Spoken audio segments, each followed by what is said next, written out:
नमस्कार मंडळी, गणपती बाप्पांचे आगमन झालेले आहे आणि प्रसादासाठी मोदक बनणार नाही असं तर शक्यच नाहीये.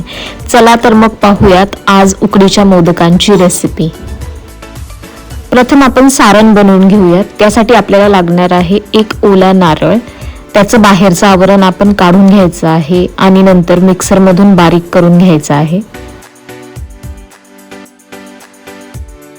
एका कढईमध्ये आता 2 चमचे तूप तापवायला ठेवूयात आणि आपण त्यामध्ये टाकणार आहोत 1 मोठा टेबलस्पून खसखस आणि ती व्यवस्थित भाजून घ्यायची आहे आपल्याला प्रथम. नंतर आपण यामध्ये बारीक केलेलं ओलं खोबरं टाकून परतून घेणार आहोत. हा नारळाचा किस 1 वाटी आहे आणि या 1 वाटी नारळाच्या किसामध्ये मी आता पाऊण वाटी गूळ टाकत आहे. आता यामध्ये थोडंसं जायफळ किसून टाकायचं आहे.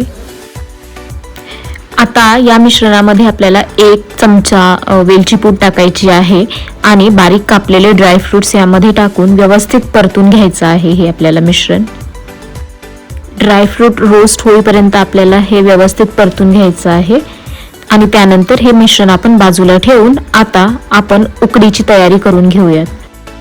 त्यासाठी आपण एका कढईमध्ये 1 वाटी पाणी टाकून त्यात मीठ आणि तूप टाकणार आहोत आणि पाणीला उकळी येऊ द्यायची आहे. पाणी उकळलं की त्यामध्ये आपल्याला 1 वाटी तांदळाचं पीठ घालून व्यवस्थित मिक्स करून घ्यायचं आहे. गरज वाटल्यास त्यामध्ये तुम्ही अजून थोडं पाणी टाकून व्यवस्थित मिक्स करून घेऊ शकता. पीठ पाण्यामध्ये व्यवस्थित मिक्स झाल्यानंतर त्याला एक वाफ येऊ द्यायची आहे आणि 10 मिनिटांसाठी ते झाकून ठेवायचं आहे. 10 मिनिटांनी थोडं गरम असतानाच आपल्याला हे तांदळाचं पीठ व्यवस्थित मळून घ्यायचं आहे. 5 मिनिटं पीठ मळून झाल्यानंतर थोडंसं तूप लावून आपल्याला त्याचा आता गोळा करायला सुरुवात करायची आहे.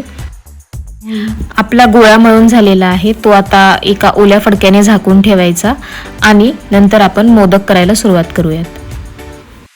मी येथे साच्यानेच आज मोदक बनवणार आहे, परंतु जर तुम्हाला कळ्या पाडता येत असतील तर तुम्ही तसेही मोदक करू शकता. साच्याला प्रथम मी तूप लावलं आणि त्यानंतर साईडने ही मी उकड प्रथम लावून घेतलेली आहे आणि नंतर मध्यभागी थोडी जागा ठेवून त्यामध्ये आपल्याला हे सारण भरायचं आहे आणि तुम्ही बघू शकता अतिशय सुंदर असा आपला मोदक तयार झालेला आहे. अशाच पद्धतीने मी सगळे मोदक तयार करून घेतलेले आहेत.